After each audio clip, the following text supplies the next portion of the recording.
urinari itu tergantung bulan tuh, sisanya nanti dermatologi seperti itu. Nah ini warna kemasannya coklat. Nah ini portofolionya produknya Royal Canin Gastrointestinal. Jadi ada yang kucing, kemudian ada yang anjing. Kalau yang kucing itu ada gastrointestinal atau GI ya, sebutnya GI untuk yang dewasa, kemudian ada yang untuk kitten, kemudian ada yang hairball untuk kucing-kucing yang dia sering hairball gitu ya, muntah bulu gitu. Kemudian ada kucing-kucing yang konstipasi, kesulitan buang air besar, itu dia pakai yang fiber respon. Kemudian kucing-kucing yang sakit hati gitu ya, itu pakai hepatik. Kemudian pasca operasi atau anoreksia, masa persembuhan itu pakai recovery. Di anjing juga ada GI yang untuk yang besar, yang papi, kemudian ada GI low fat. Nah, karena sebenarnya di globalnya kucing itu juga ada namanya GI moderat kalori. Namun itu ya benar apa enggak ya? Tapi dari Royal Canin bilangnya sih karena kucing itu nggak begitu sensitif terhadap lemak dibandingkan anjing. Anjing itu sensitif banget. Kalau dia kena pankreatitis itu harus pakai yang GI low fat kayak gitu. Tapi kalau misalkan di kucing itu masih boleh pakai yang GI gitu. Nah kemudian high fiber, meskipun di anjing itu konstipasi jarang gitu ya, lebih sering di kucing, tapi kita juga punya high fiber untuk kondisi-kondisi anjing yang dia tuh diare terus, dikasih obat ini, dikasih treatment apapun, kok diare terus. Tetapi ketika diberikan fiber atau serat yang tinggi, tiba-tiba berhenti. Nah gitu. Biasanya kayak gitu kalau di anjing, pakai yang high fiber. Kemudian hepatik sama, recovery sama. Nah ini rangkumannya dok, jadi sama kayak di derma tadi, di GI itu ada namanya decision tree-nya. Jadi gejala klinisnya apa, gangguan pencernaannya apa, makanannya apa. Jadi kalau misalkan malnutrisi, anoreksia, itu pakainya Royal Canin Recovery. Kalau penyakit liver atau hati, pakainya yang hepatik. Kalau yang gangguan pencernaan umum nih general, diare, muntah, itu pakainya yang GI biasa, mau papi atau kitten. Kemudian kalau konstipasi pakainya fiber respon di kucing, high fiber di anjing. Kalau hairball ya pakainya hairball. Pankreatitis butuh nutrisi rendah lemak, pakainya yang low fat. Nah terus pasti jadi pertanyaan nih dok, kenapa itu ada yang biru? Ada yang biru kayak gitu kan? Nah karena manifestasi atau gejala klinis yang muncul karena alergi makanan itu ada di saluran pencernaan tuh, biasanya diare kayak gitu. Jadi yang alergi makanan biasanya muncul diare tuh. Jadi ada gejala alergi makanan yang ada di saluran pencernaan. Makanya bisa menggunakan ini analgenik atau hipoalergenik yang protein terhidrolisa. Contoh misalkan di kucing itu ada IBD ya, infection bowel disease, itu lebih bagus. Kita sarankan untuk protein yang terhidrolisa pakai. Berarti analgenik atau hipoalergenik. Nah ini untuk gastrointestinal, jadi untuk kejadian pencernaan yang general itu ada diare, kemudian muntah biasanya gitu. Nah pakainya, jadi CGI ini sebenarnya tujuannya itu untuk mendukung saluran pencernaan itu bisa menyerap nutrisi dengan optimal. Pokoknya intinya itu untuk mendukung aja. Kemudian CGI ini dia efisien pemberiannya. Jadi butuhnya itu makanannya sedikit aja. Jadi diberikan dalam jumlah sedikit saja. Karena kalau misalkan diberikan dalam jumlah yang banyak, kan si pencernaannya ini kan juga lagi sakit gitu ya. Ketika diberikan makanan yang banyak justru akan memperburuk atau memperberat kerja saluran pencernaan. Makanya butuhnya sedikit aja. Kemudian palatabilitasnya itu tinggi dok. Jadi apa ya palatabilitas? Jadi kecernaannya, kesukaannya, rasanya kayak gitu ya. Ya karena hewan-hewan yang kena saluran pencernaan biasanya nafsu makannya turun. Makanya palatabilitas atau kesukaannya itu rasanya enak lah gitu. Hewan-hewan banyak yang suka. Itu harus bagus, harus tinggi. Dan dia punya SO index juga nih dok. Ada SO index juga. Itu ada tidak? Turun berarti disuka berarti ya. Ya kalau misalkan parah banget, wah. Kalau Bagian sampean. Bagian sampean.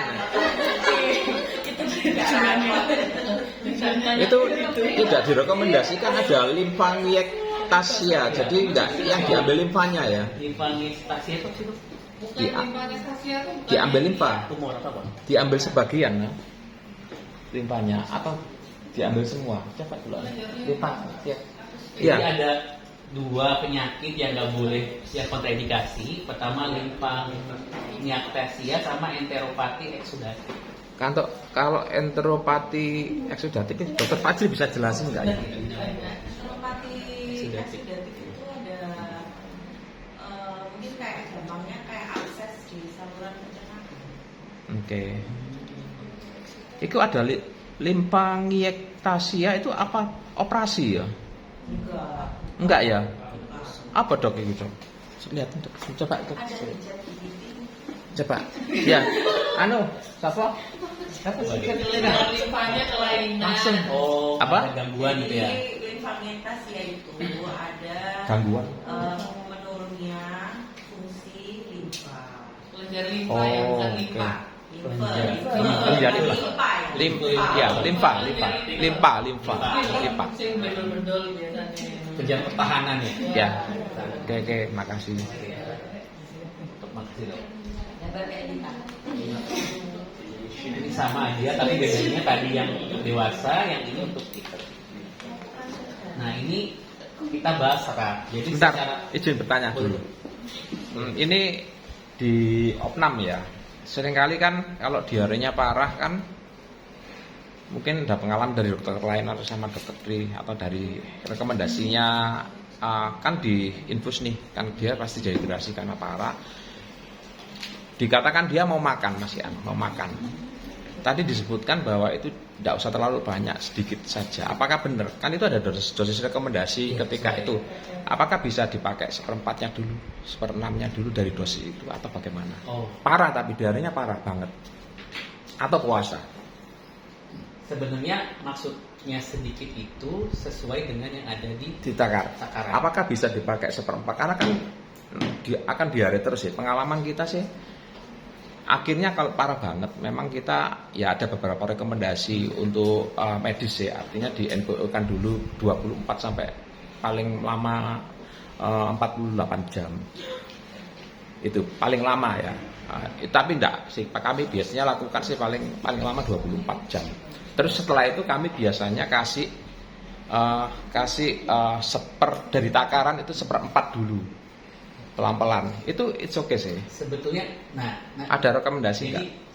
ada Dari sebetulnya perusahaan. di pemberian recovery. Jadi sebenarnya intinya gini, ketika hewannya sakit itu sebetulnya nggak boleh langsung. Kita harus ngitung dulu namanya RERR. Nah itu ada yang bisa gampangnya recovery dok ya. Dia misalkan anoreksia nih, dia nggak mau makan misalkan di bawah 3 hari, selama 3 hari, misalnya 2 hari lah dia nggak mau makan. Itu nggak bisa langsung, tapi sampai nunggu 3 hari baru dia bisa langsung. Misalkan 100 gram nih, nggak bisa hari pertama itu langsung 100 gram, tapi 1/3 dulu, nanti 2/3 baru 1 sampai 3 hari. Terus kalau misalkan dia itu anoreksianya lebih dari 3 hari, untuk 100 gram itu fullnya harus selama 5 hari. Oke, berarti Jadi memang harus kayak gitu. ada Jadi adaptasi. lebih lama, karena shock nanti. Iya, Kalau iya. misalkan langsung diberikan dalam jumlah yang banyak.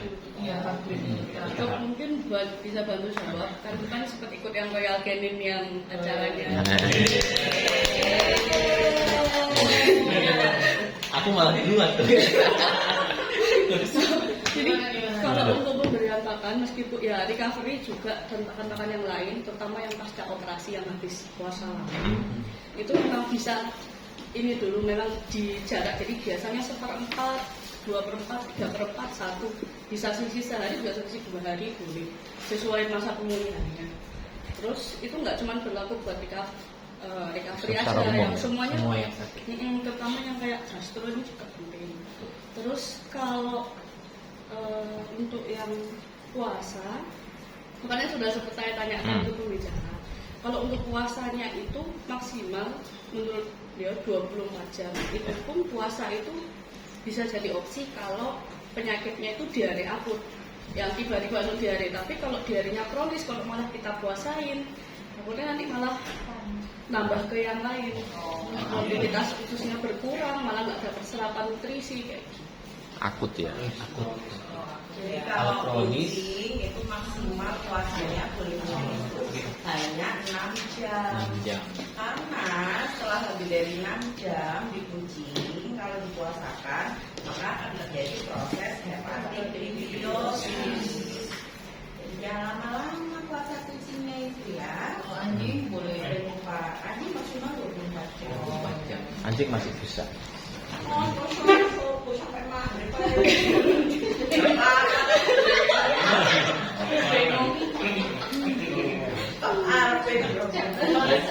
Jadi gitu kayak gitu. Ada serat, jadi serat itu ada 2 jenis. Pertama itu insoluble fiber dan soluble fiber. Kalau yang insoluble fiber itu dia tuh tidak dapat difermentasi. Kemudian dia menstimulasi peristaltik usus, jadi gerakan usus itu peristaltik usus dia menstimulasi. Nah, kemudian ada namanya membantu transit time. Jadi transit time itu adalah waktu yang diperlukan saluran pencernaan dari mulai dia menyerap nutrisi sampai nanti keluarnya feses gitu, sampai jadi feses sampai keluar.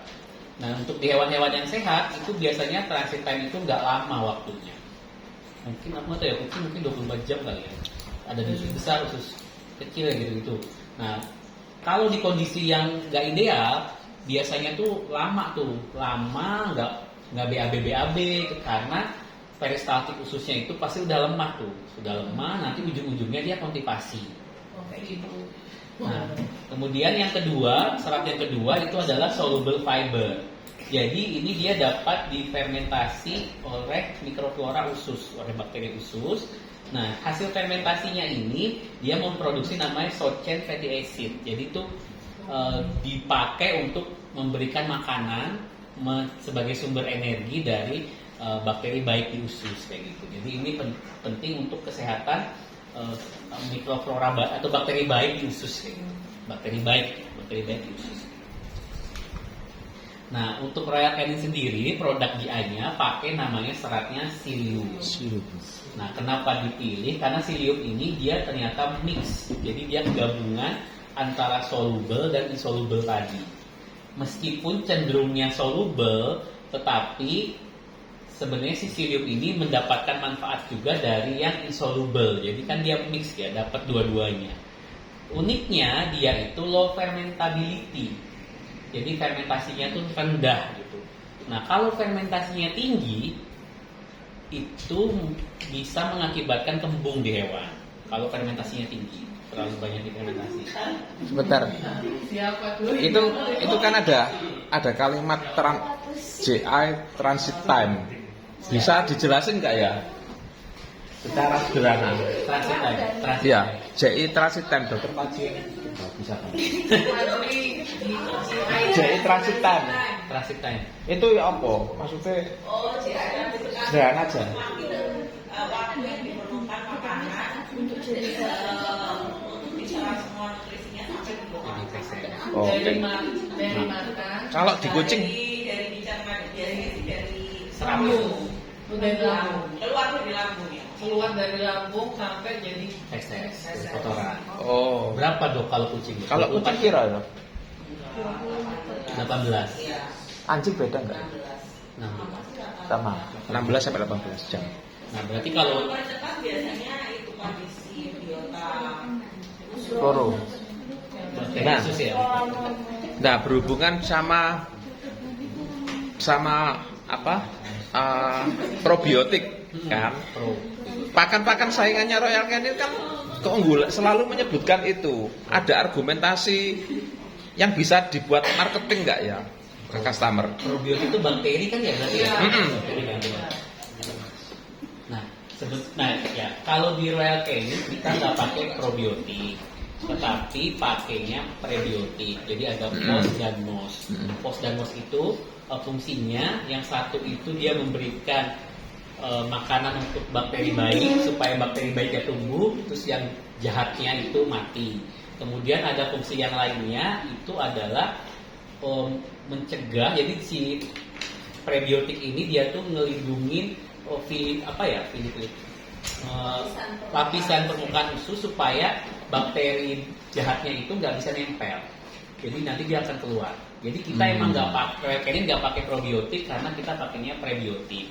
Nah, kenapa kita nggak pakai? Karena takutnya kalau kita berikan probiotik